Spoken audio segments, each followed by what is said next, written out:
Paul, welcome this morning. I'm going to facilitate the conversation here, and we will be underway. Secretary Vilsack has to catch a plane, so he may have to step out early before we are completed. So we'll be underway with the first question on the Hunger Summit this morning. Don't all jump at once. Sarah, go ahead. Hi, Sarah Wyant with AgriPulse. There was a discussion, Secretary Veneman, you brought this up, about the ability to perhaps do some selective choices on the kinds of products that SNAP recipients can buy. And you mentioned fresh, and one of the things that has come up in this debate is not only the types of food, but the processes behind the food.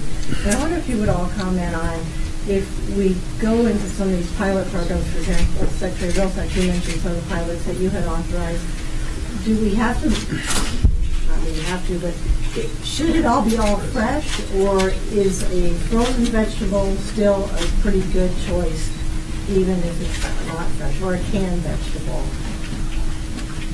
What are the trade-offs between different kinds of processing for staffers?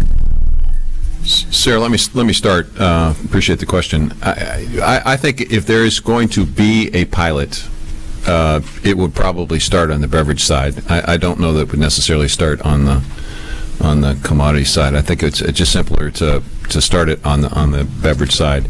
There will be a challenge in terms of beverages. When you talk about sugar drinks, most people do think of soda, but you also have to acknowledge that there are fruit juices that are high in natural sugar, and so the question is there any distinction between those and the soda products? But I don't think you're going to get in a situation where you're going to choose between fresh, frozen, and canned at this point. The reality is, in a lot of areas, no vegetables are available, and a lot of the nutrition dollars are spent on foods that we wouldn't consider very nutritious, and a frozen vegetable is better than no vegetable. So, we have to keep the distribution systems in mind, and often frozen distribution is more readily available than fresh distribution. Yeah, I think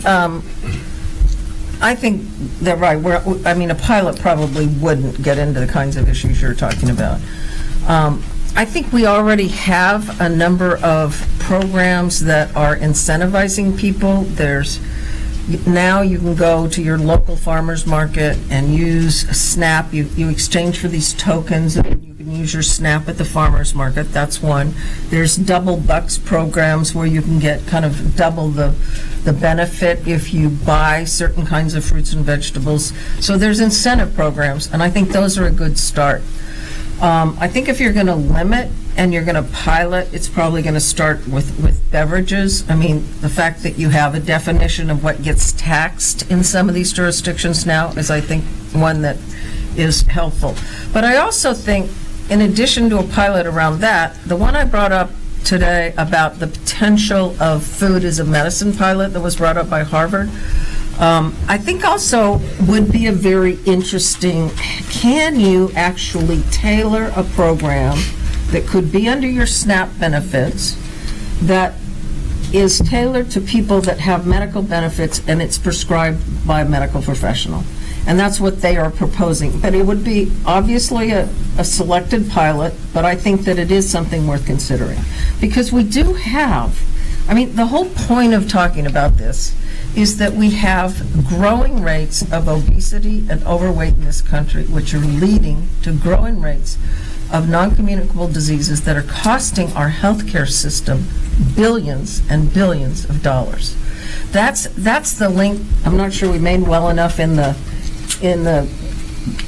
discussion itself, but we have to really look at what's happening to health in this country, largely as a result of overweight. And I think that's why we're saying, when we put money into food programs, how can we make them more effective in terms of how we're ultimately going to spend our health care dollars as well? Here's a suggestion, and this really is something that I would like to see. You know, if you were king for a day, how would you design this? I really would focus in a design that comes from the local level. You know, just to pick a community that I spent years and years in, the community of Lincoln, Nebraska, people getting together with nutrition experts, with the medical community, and from the bottom up designing a program. And I understand what Tom Vilsack is saying about the picking and choosing between canned fruit and fresh fruit and et cetera. Very, very difficult to accomplish. But we do have good incentive programs. They probably can be better that would incentivize the purchasing of fresh fruit, fresh vegetables, being able to use the SNAP program at the farmer's market or a portion thereof, that sort of thing. But again, it is so different, you know, trying to design a program for a part of New York City is so vastly different than designing a program for North Platte, Nebraska. And that's why I like the flexibility at the local level and the ability for folks at the local level to say, this is what we're dealing with here. We've got people who have come to the table and have really offered some suggestions, and having the ability to work through that. So maximum amount of local control, incentive programs that really incentivize that kind of fresh fruit, vegetable, whatever, grains, wheats, choices that really can have a health impact, a real health impact. Okay, well, first of all, frozen in many cases is better than fresh because it preserves the nutrients where a lot of times they dissolve from the fresh product. So you can't, it's not one size fits all. Canned is better than nothing. Canned often has a lot of salt in it. Salt is also not necessarily very good for you, but just the fact, the word fresh sometimes gets overstated. You know, frozen broccoli, frozen cauliflower, frozen other things that I don't eat as much as I should are actually pretty good for you if we could find ways into markets to get that done. The second thing I would just say is marketing. I'm telling you, you can do all the education in the world, but a kid gets on one of these or watches as much television as I do, they don't advertise fresh broccoli on TV. I wish they did. They used to do the dancing blueberries or whatever those Raisins. things. Raisins. Well, all right. Grapes, blueberries, raisins, whatever it is. Okay. So what are the messages that kids are getting in almost everything they look at today is high caloric, dense food. So maybe another pilot is we ought to look at, without abridging anybody's First Amendment rights, is how the marketing of food is done. And there's been some restrictions now on children's advertising during time period of children's television. But by and large, see, the problem is that a good parent or even a good local entity that tries to help people has to fight the electronic media all the time. And this is what people are watching 8 and 10 hours a day. So we have to go to these things as a prime way of educating people. My judgment. Chris Clayton?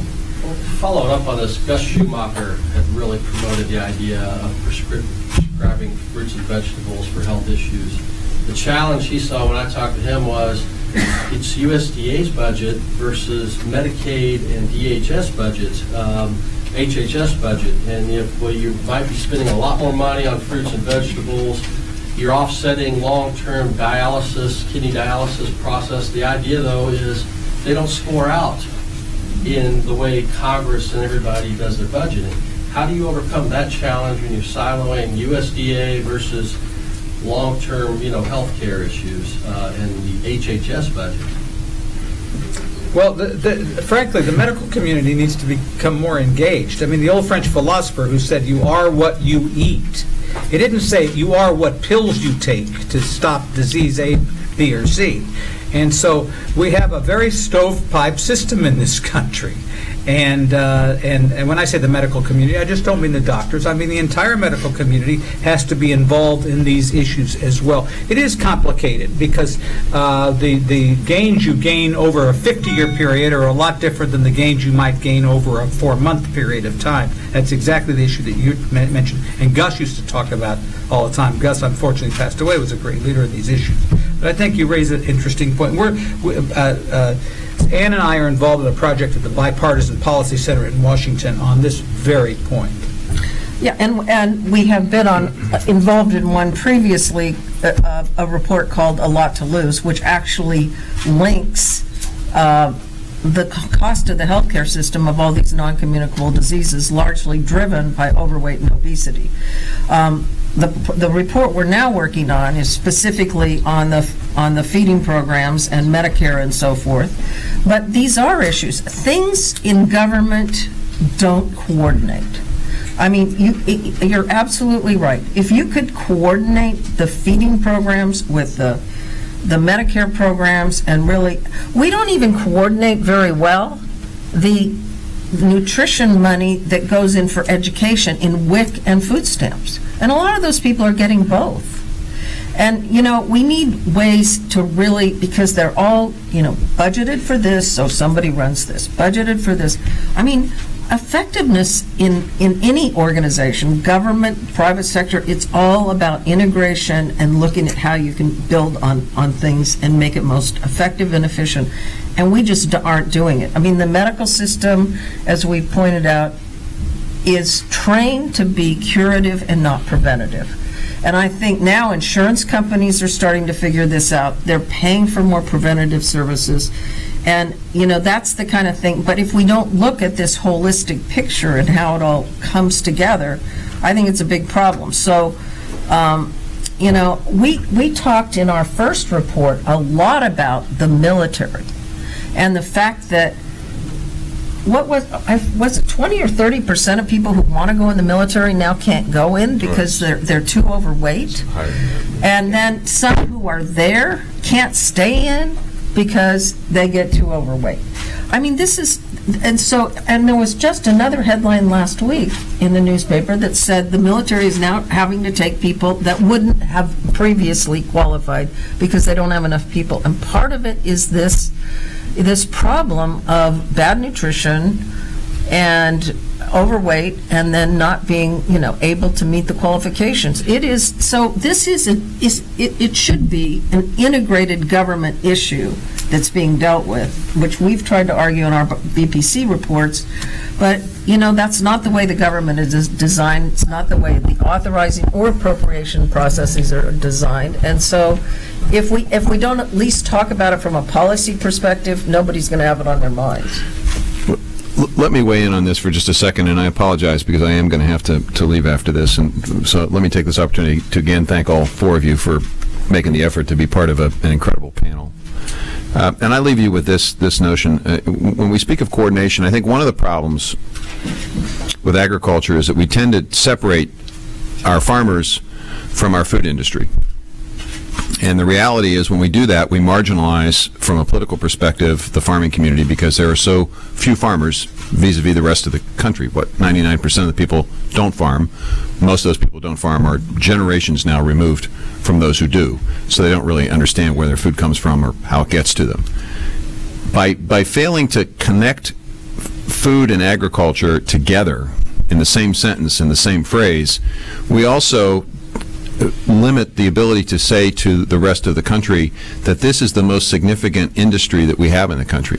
If you look at it from an employment perspective, if you look at those who are employed in agriculture and those who are employed in food, and you combine them, you're talking about 23 million people who are employed as a result of that industry, the food and agriculture industry. 23 million. That's significantly higher than any other aspect of our economy.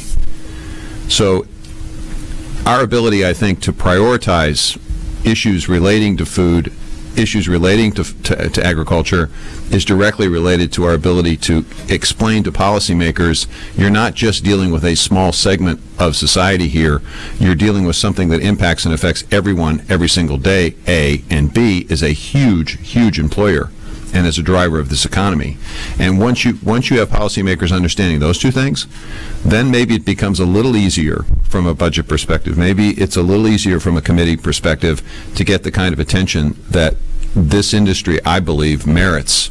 And I think the previous secretaries have done a great job of elevating the importance of food and agriculture, and hopefully that continues. And if it does, I think, Chris, eventually you won't have to ask that question, but it's clearly a question that needs to be asked today.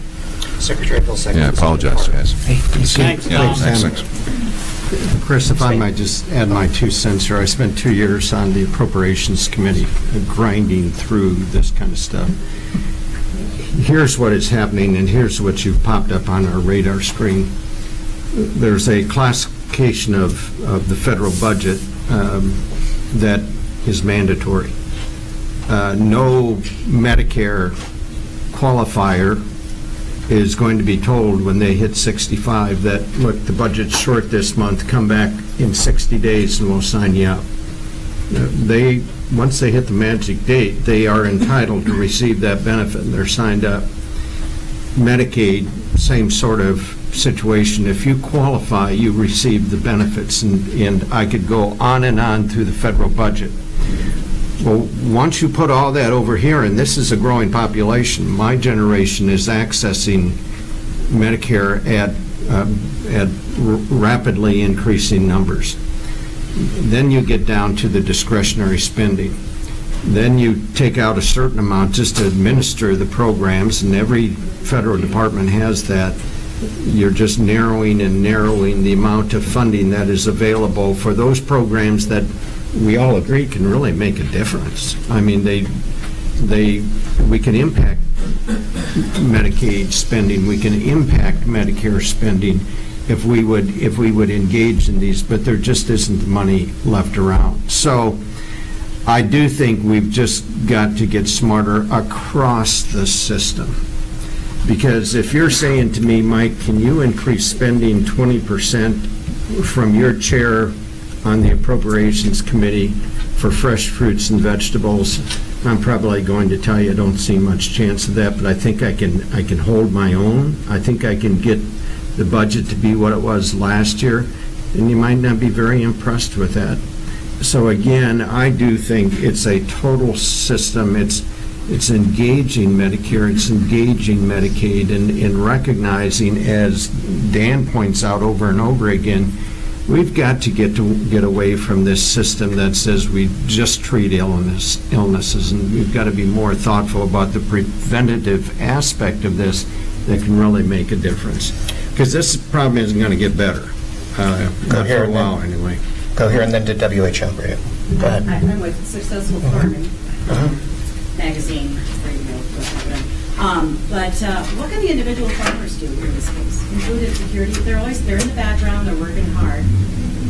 But, we don't usually hear from them. They're at the farmers markets and so forth, both large and small. What is your advice? Well, first of all, don't discount the farmers markets. For a long time, it's been the fastest growing part of agriculture in America in terms of numbers of relationships, and that was something Gus Schumacher helped start. And so that allows the farmer to see the consumer and vice versa. It's really an important, and they can be and are being expanded rather dramatically. Second of all, as Ann mentioned, gleaning. Leviticus talks about you shall glean the corners of your fields, and that was kind of the origin of the. Impressive. Yeah, well, I don't know. I just saw it yesterday. Anyway, but it's true. It's the origins of the modern food banking world and everything else, and farmers can become much more engaged in those particular certainly issues as well. Third of all, as we talked before, in the next 10, 15, 20 years, farmers are going to be producing differently than they used to.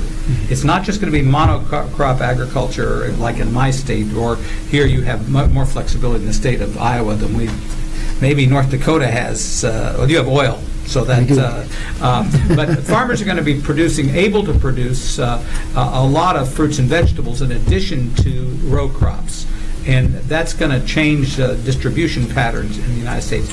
And the final point I would say, go back to the original thing, is there was a movie years ago called Field of Dreams, based in Iowa. And remember the famous line, "If we build it, they will come."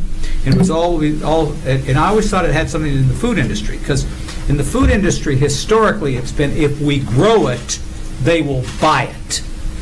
That's turning on its head today. It's if they want it and they like it and it looks good and it's safe and it does certain types of pesticides, or if it's organic or X, Y, Z, A, B, C, then they might buy it. That's going to turn, so agriculture is going to be a lot more consumer driven in the future than it's been in the past. And that offers not only challenges but enormous opportunities, as Tom Vilsack said, bring the agriculture production sector along with the consumer sector. Well, there is a better, if I might just, and then I'll You got stop. another biblical line? No, there's a better line from that movie. The star of the movie, I think, walks out of a cornfield, looks at the baseball field and says, "Is this heaven?" Yeah. And the response is, "No, this is Iowa." Let's go back to North Dakota for a minute, and yes, we do have oil, but we're also, number one, the agriculture is the biggest piece of our economy, and we have oil like canola oil and soybean oil and those kinds of oils as well. And here's a point I think what individual farmers often overlook is activity in farmers' organizations. People from North Dakota get involved in farm organizations, crop organizations, or particular, farm bureau, farm union, farmers union, whatever the case may be, and get in national chairs in those organizations and very much influence policy on agriculture. And the individual farmer needs to create, to be involved in, and to seek positions in these organizations that really have an opportunity to influence the affairs of agriculture. I might just add a couple of things. First of all, I grew up on that dairy farm in Mitchell County, reading Successful Farmer. And it's one of the sites I look at every day. That doesn't mean that you have to give him all the attention. Well, but it's true. It's true. I love it. Here's something that I think is really important from the individual farmer's standpoint. When I was on the Senate Ag Committee, there was kind of a feeling that once every 5 years, you kind of earned your keep because you passed a farm bill, hopefully. And the rest of the time there, you were doing this, that, and the next thing, working on nominations, but you really earned your stripes, if you will, getting the farm bill done. I'm going to suggest to you, with that constrained budgets that aren't going to get any better, I mean, budget issues are just the reality of what we're dealing with, that the individual farmers have to be more thoughtful and creative in product development, process development, how they better use fertilizers, how they bring technology to bear in planting decisions, fertilizer decisions, pesticide decisions, etc. There are some tools out there that I guarantee you most farmers are not aware of, and I'll shamelessly mention this because I do work for a company that's involved in this, and that's the Research and Development Tax Credit, which is available to agriculture. Agriculture is not connected with this very much, but I just think farmers are going to have to get more creative in how they fund the things that they need to do to get better at what they do. And the Research and Development Tax Credit is a piece of that puzzle, and it can have a significant impact on helping that farmer afford those things that I think are going to be necessary. I would suggest we're going to look back in 20 years and look at the broad application of herbicides and pesticides and say to ourselves, why did we ever do it that way? It has an impact on water quality, on land quality, on environmental quality, because we're going to have the tools at our disposal to more accurately apply those products in a way that doesn't degrade or cause challenges to environment that we see. And you see that in Iowa. You're in a big water discussion now. So I think that's a very important point. Thanks, Secretary Johanns. We're going to go to WHO Radio and then to Alan. Good morning, Mark Dornkamp. I'm actually with Brownfield. Pardon me. No Pardon problem. It's been a while. I'm rusty. I apologize. Well, this is where I was. So appreciate you remembering that, If you could comment on the protesters this morning, but really specifically, if you could each talk about some of the challenges that you faced at USDA dealing with such a wide array of opinions on food production. Well, I forgot to mention that when those protesters disrobed, they threw seeds at us. And there were about 20 members of the American delegation. It must have been 100 degrees in the room.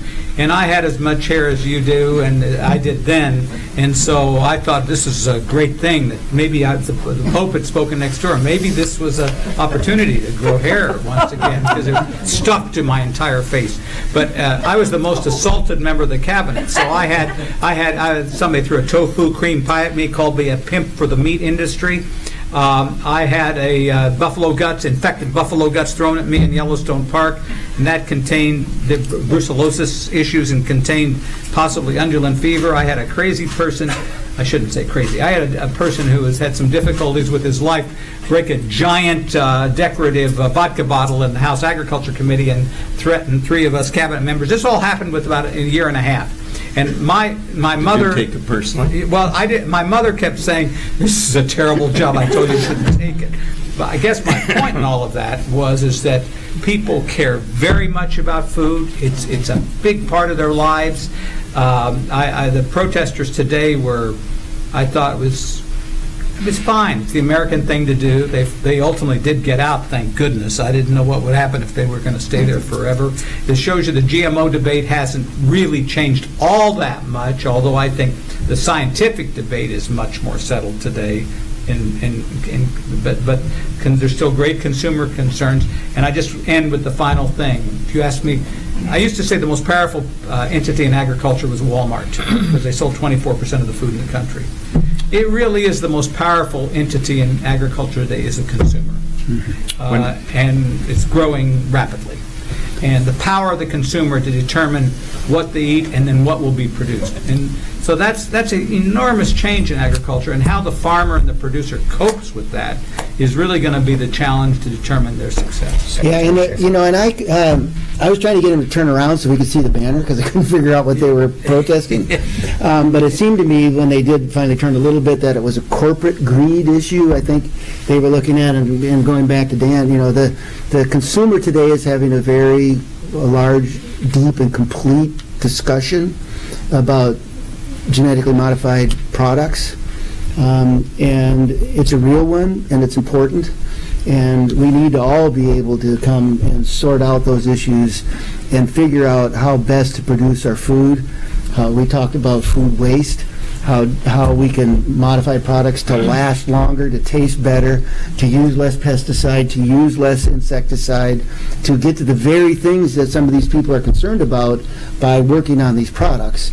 And so, they had a focus, I think, of corporate greed instead of really, in my opinion, a focus on saying, okay, how do we grow and raise our nutrition in the United States of America today to do a better job? And that's a discussion that will continue. At the USDA, on an annual basis, they have something called the Ag Outlook Forum. Many in this room have been at that probably year after year after year. One of the years when I was Secretary of Agriculture, I asked Norman Borlaug if he would speak at that event. I just so admired Norman Borlaug. The thought that he grew up in Cresco, Iowa, and I grew up outside of Osage, Iowa, would just always blow me away, that this man grew up in rural America and had such a profound impact on food supply. But he said something that I think was very, very important, was very thoughtful. Basically, his message was, look, I support organics. I support all kinds of agriculture, but we need science in agriculture to feed the world.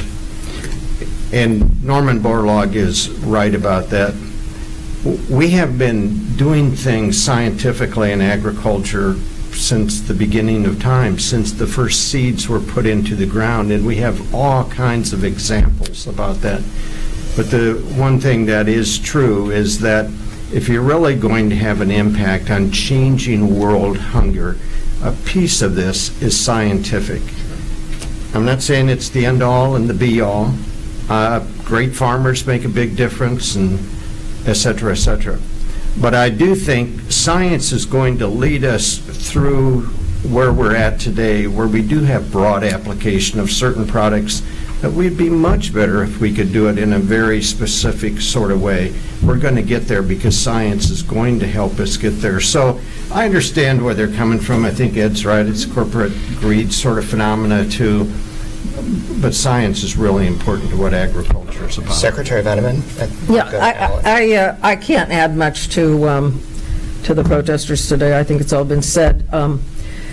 As Dan Glickman was the most assaulted member, or the Secretary of Agriculture, we had, in the 4 years I was at USDA, probably as many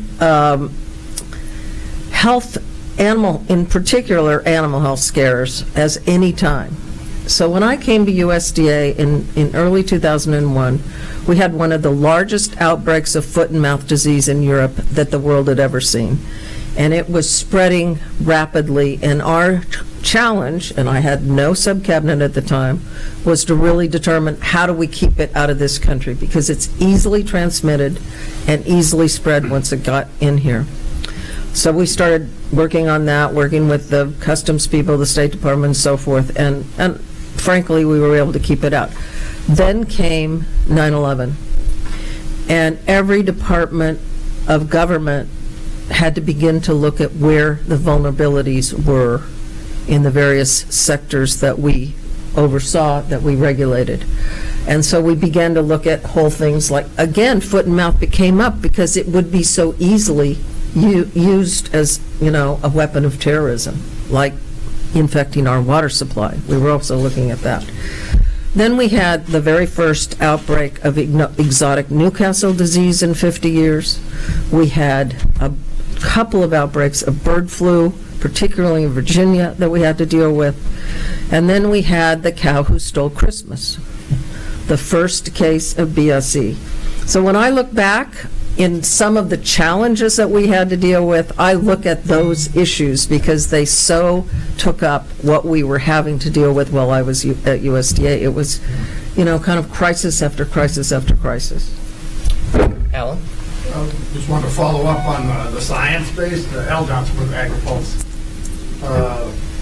Appreciate your comments on science and research, but by and large, we've lost the GMO debate in Europe and in Africa, and we're following now. The industry is very close to the rollout of gene editing CRISPR technology, which is even more promising.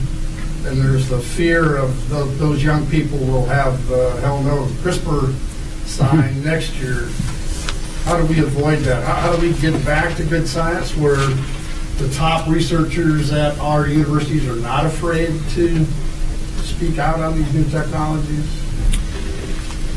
I look at that situation in Europe, and I must admit, as you asked the question, I wonder, did we ever have a chance in Europe to win that debate? I interfaced with that when I was governor, and that's now approaching 20 years ago, and minds were absolutely closed, absolutely closed. Personally, I think a lot of it was protectionism.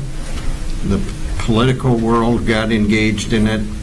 They had influence in Africa. NGOs had influence, and it was the anti-GMO wherever you went in Africa and Europe.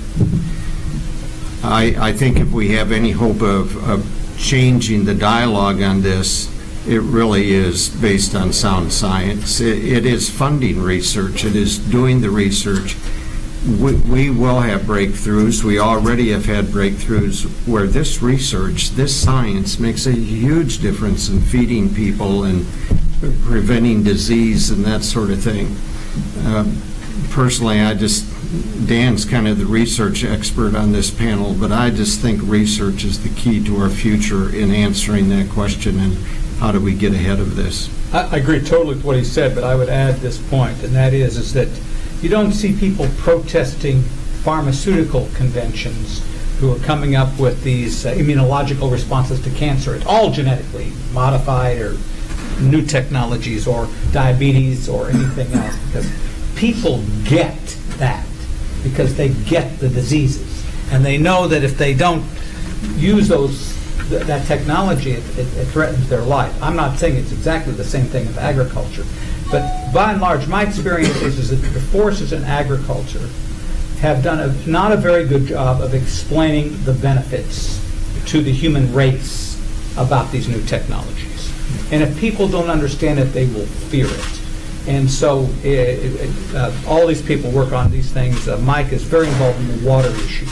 And for example, the scarcity of water is one of the giant research challenges in the future. Okay, so genetic engineering may have a big role in water, plants that use less water, or we may be able to convert salinity into drinkable water and those kinds of things. So in addition to the general subject which you raised, we have to do a better job of explaining what are the benefits to the human race.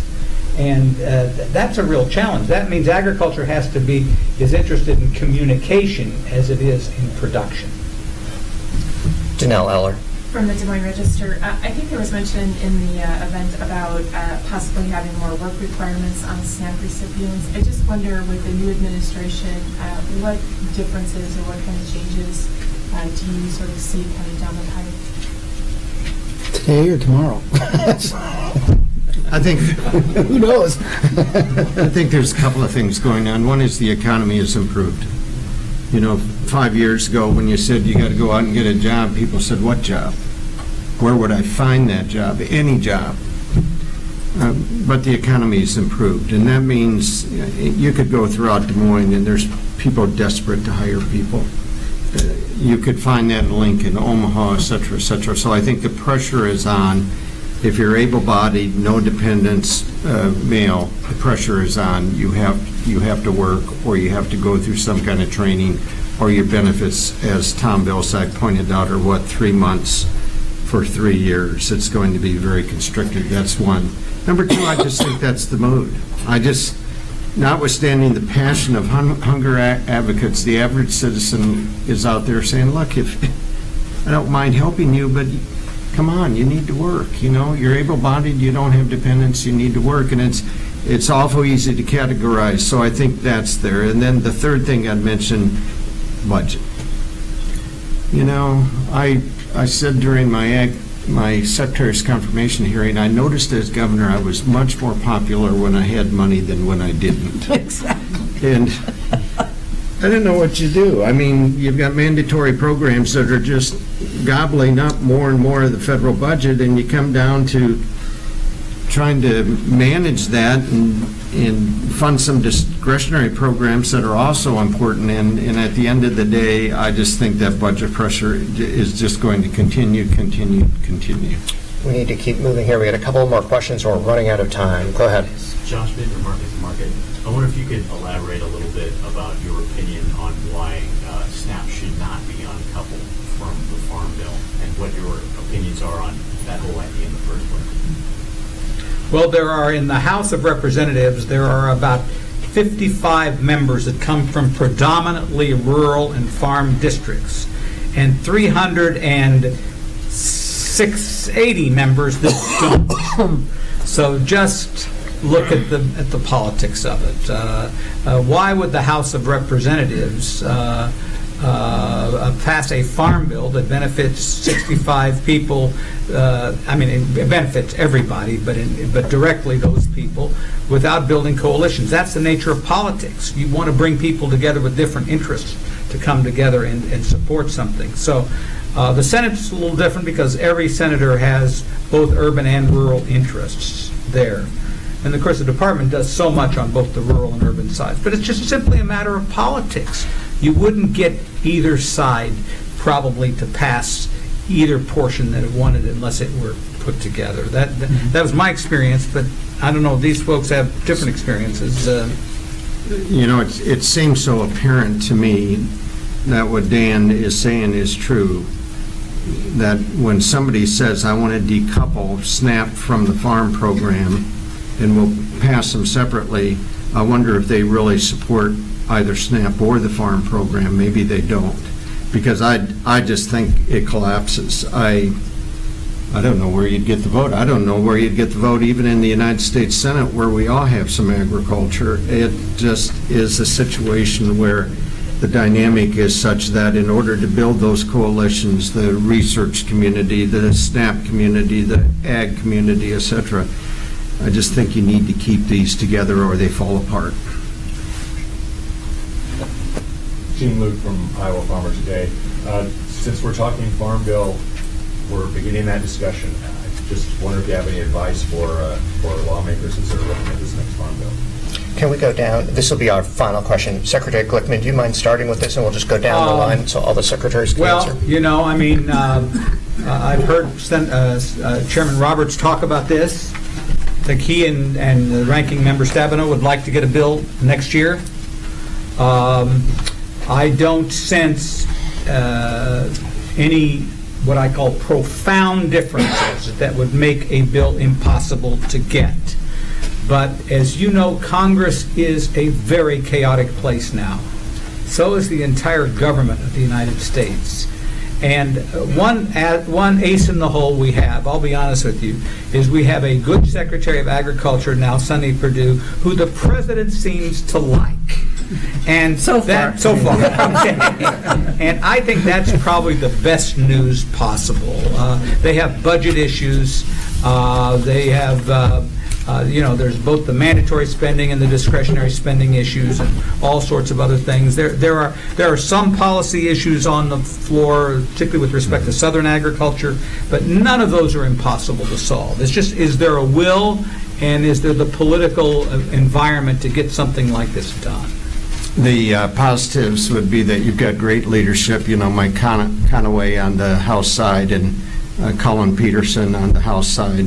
On the Senate side, you've got Pat Roberts. Love the guy, and he's got great experience. He was the only guy in history, I think, who's been chair of both the House Ag Committee and the Senate Ag Committee. Debbie Stabenow, great to work with. You know, very open to other opinions and that sort of thing. I agree about Sonny Perdue. He'll build a great Farm Bill team that will support that effort. So those are the positives. The downside is, you know, how Washington is working these days, and getting anything to the finish line is very, very difficult, and I think that spills over into farm policy too. There are some things, but I think the Farm Bill this time is about tweaks. I don't think ARC has worked as well. I think the county division has created lines. You know, somebody on this side of the road gets the benefits of a program, the other side of the road they don't. You know, that probably should have been foreseen. Those are tweaks. Cotton, it's not worked very well. Dairy's got some issues. But these, I agree, but then these are all issues that you can work through, and I see more as tweaks. I do not see fundamental change in this Farm Bill. I think crop insurance is still going to be the bedrock of farm policy going forward, and I don't see that changing. Yeah, I would agree. I don't see a lot of change in this Farm Bill. I don't think there is the desire on the part of any of the ranking and chairs of the Congress, of the relevant committees. I do think that where the USDA is challenged, and other departments as well, is how long it has taken to get anyone confirmed in the sub-cabinet. Yeah.